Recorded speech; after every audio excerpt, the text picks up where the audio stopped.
This is after step 19 of the build for the Tamiya Avante Black Special. As you can tell from the previous video, going from that to this point focuses pretty much entirely on the rear. The front is effectively the same as it was before. So this is pretty interesting, actually. Here we have the rear sway bar or stabilizer, and the way that that mounts is there are these little plates here that mount to the chassis, and it's a very sort of loose setup that's difficult to put together. And there's this top mount that you screw down. It holds these plates in place so that it can hold this stabilizer in place, and then you screw from under with this bumper to finish putting this part together. And then here we have the trailing arm suspension.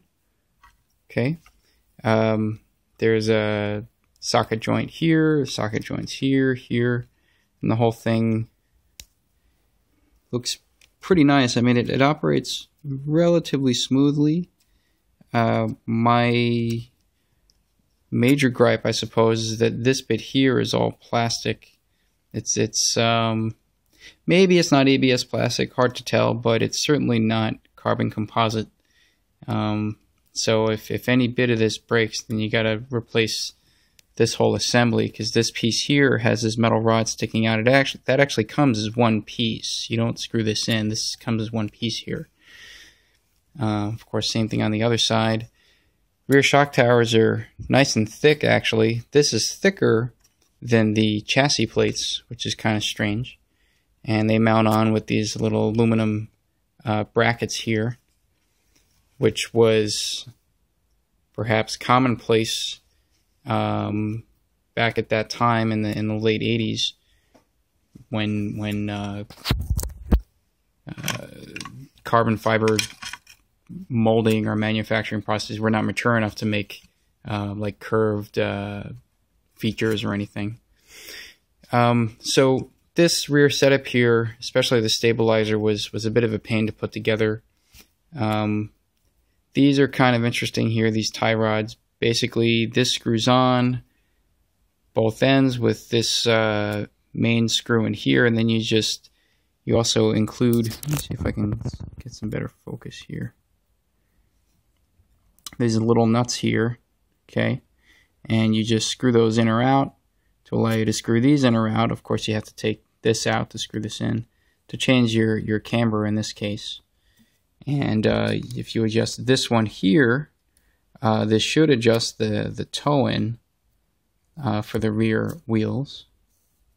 Okay, and in mounting the left rear trailing arm, I had to mount the motor wires around the inside here rather than the outside. So if you're running a brushless motor, just bear that in mind. Let's see. That pretty much does it for this part. Oh, right, I almost forgot. These bits here, the original hex mounts here for the axle are these black metal pieces. And the way these work is there's a little hole on this side that you put a screw in, and it tightens the whole thing up. So the first one that I did, when I screwed it in I mounted it, screwed it in to tighten this, it snapped the screw while it was inside this, and I can't pull the screw out. It's not this particular one, it's one of the other ones. It's in this little box here. So I can't really take that part of the screw out, and so I figured, I'd like to have this all be nice and uniform. And luckily, HPI does make a nice aluminum hex mount kit for their own chassis, and it's the exact same size as these Tamiya ones.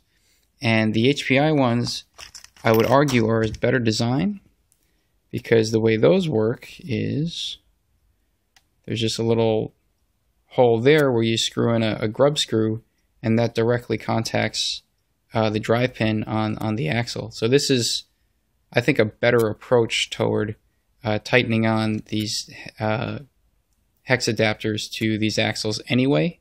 So I'm just going to stick with these HPI units I know it may seem like sacrilege using an HPI part on a Tamiya chassis, but I really do think these work better, so I'm just going to use these. So in some sense, it's actually a good thing that I broke that screw, because otherwise I wouldn't have thought to do this. I just had these parts lying around. So that's for the rear end. The next couple steps are going to focus on the front end, so I'll put that together and make another video.